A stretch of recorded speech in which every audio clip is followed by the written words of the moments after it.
যারা জীবিত আছে অথচ আল্লাহর কাছে মাপ চেয়ে গুনাহকে নেকিতে পরিবর্তন না করে এমনিতেই মরে গেল হঠাৎ রাত দুপুরে, হঠাৎ মরে গেল দিন দুপুরে অথবা সকাল সন্ধ্যায়, হসপিটালে, অ্যাক্সিডেন্টে, বসে শুয়ে ঘুমে, দীর্ঘদিন অসুস্থ হয়ে হঠাৎ মারা গেল।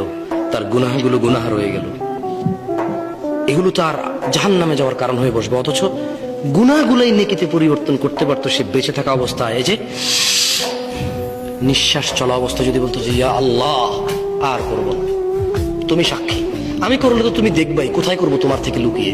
তুমি দেখো আর চুরি ডাকাতি জেনা ব্যভিচার নেশা মিথ্যা কথা কিচ্ছু বলবো না, তবে তুমি আমার আগের গুনাহকে যেমনটা তুমি কোরআনে ওয়াদা করেছো যে নেকিতে পরিবর্তন করো তুমি করো, আর তুমি দেখো আমি আর গুনাহ করবো না। আকুলু কওলি হাযা ওয়াস্তাগফিরুল্লাহ লি ওয়া লিসাইরিল মুমিনিন ফাস্তাগফিরুহু ইন্নাহু আল গফুরুর রহিম। আমি আল্লাহর কাছে আমার জন্য এবং আপনাদের সবার জন্য ক্ষমা চাই। আল্লাহ আমাদের সবার সমস্ত গুনাহকে নেকিতে পরিবর্তন করে ক্ষমা করবেন। আমিন।